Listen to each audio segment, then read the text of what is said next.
ازيكم حبايبي؟ وحشتوني. النهارده هنشوف سهر هتتكشف ازاي. ويلا بينا نبدأ قصتنا، بس قبل ما ابدأ لازم تسموا بسم الله وتصلوا على النبي. ومش هفكركم، اشتركوا في القناة وفعلوا رمز الجرس عشان عيلتنا تكبر بيكم. ويلا بينا نبدأ قصتنا النهارده. وعشت انا وحماتي لوحدينا، ومازن عاش مع سهر. وفي يوم حماتي جت وقالت لي: كده ما ينفعش يا علا، مازن ما بقاش بيجي البيت خالص. اعمل ايه يا ماما؟ ما انت شايفة كل حاجة على يدك. حاولت اكلمه كتير عشان احاول اشرح له الحقيقة، بس ما بيردش عليا. ومراته العقربة دي هي اللي بترد عليا وبتكلمني. وبعدين بقى مع العقربة دي انا لازم اكشف سرها. وفعلا حمادي فضلت ورا الموضوع لحد ما في يوم خلت واحد يراقب سهر. والراجل ده جه وقال لها ان سهر قابلت راجل واتخانقت معاه في الشارع. والراجل ده ادى عنوان لحماتي. وحماتي طبعا ما سكتتش، راحت للراجل ده وعرفت منه ان سهر ما ادتلوش فلوس تاني عشان يراقبني. فحماتي تعمل ايه؟ هي اتفقت معاه، قالت له هديك فلوس بس بشرط تيجي وتقولي الحقيقة. وعلى طول كلمتني وقالت لي البسي وانزلي وتعالي لي في العنوان ده.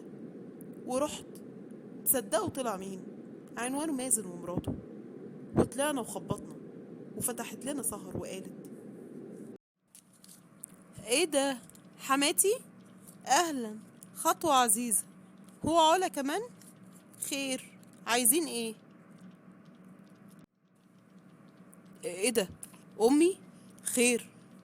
ايه ده؟ وايه اللي جاب الخاينة دي هنا؟ وانت جاي تعمل ايه مع عشيقتك هنا كمان؟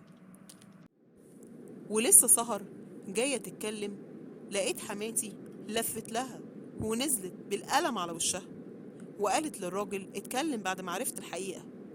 وبعد طبعا ما الراجل حكى، لقيت مازن بيقول: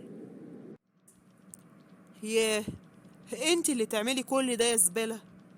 انت غلطتي، انا اللي بعت الغالي بالرخيص. لا يا مازن، ما تصدقهمش، كل ده كذب، كل ده من امك الحرباية دي، عايزة تخرب عليا بيتي وخلاص.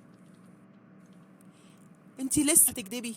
اخرسي بقى، انت طالق، طالق، طالق بالتلاتة.